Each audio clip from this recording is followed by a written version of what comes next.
മുണ്ടത്തിക്കോട് വെടിക്കെട്ടുപുര അപകട സമയത്ത് പുരയിൽ ഉണ്ടായിരുന്ന 37 പേരെന്ന് സ്ഥിരീകരിച്ചു പോലീസ്. ഇന്ന് നടത്തിയ സംയുക്ത പരിശോധനയിൽ കൂട്ടംകുളത്ത് നിന്ന് നിരവധി ശരീരഭാഗങ്ങൾ കണ്ടെത്തി.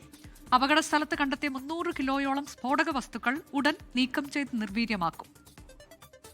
3 കടാവർ നായകളെയും സ്ഫോടക വസ്തുക്കൾ കണ്ടെത്താൻ പരിശീലനം ലഭിച്ച 2 നായകളെയും ഉപയോഗിച്ചായിരുന്നു ഇന്ന് ആദ്യഘട്ട പരിശോധന. തുടർന്ന് 200ഓളം പോലീസുകാരെ അണിനിരത്തി സ്ഫോടനമുണ്ടായ പ്രദേശത്തിന് ചുറ്റും അരിച്ചുപെറുക്കി. നിരവധി ശരീരഭാഗങ്ങൾ വിവിധയിടങ്ങളിൽ നിന്നായി കണ്ടെത്തി. 10 മൊബൈൽ ഫോൺ അവശിഷ്ടങ്ങളും കണ്ടെത്തിയിട്ടുണ്ട്. സംഭവ സമയത്ത് 37 പേർ ഉണ്ടായിരുന്നുവെന്നാണ് പോലീസിന്റെ കണ്ടെത്തൽ.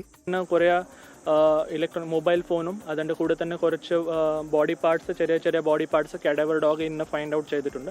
അതും നമ്മൾ മാസലെടുത്തിട്ട് DNA പരിശോധനയ്ക്ക് വേണ്ടി കൊടുക്കുന്നുണ്ട്. പ്രദേശത്തു നിന്ന് കണ്ടെത്തിയ സ്ഫോടക വസ്തുക്കൾ ഇന്ന് തന്നെ നീക്കം ചെയ്യും.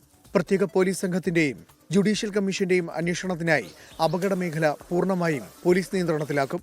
അപകട കാരണം കൃത്യമായി കണ്ടെത്താൻ കഴിഞ്ഞിട്ടില്ലെന്ന് കമ്മീഷണർ അറിയിച്ചു. ദൃക്സാക്ഷി മൊഴികളിൽ വൈരുദ്ധ്യമുണ്ട്. ഇവരുടെ മൊഴി വീണ്ടും രേഖപ്പെടുത്തും. ചൂട് കാരണമല്ല അപകടമെന്നാണ് പെസോ അന്വേഷണത്തിന്റെ പ്രാഥമിക നിഗമനം. ഷോർട്ട് സർക്യൂട്ട് കാരണമായിട്ടുണ്ടോ എന്നറിയാൻ വൈദ്യുത പരിശോധനാ വിഭാഗത്തിന്റെ റിപ്പോർട്ട് വരും വരെ കാത്തിരിക്കണം. 24 തൃശൂർ.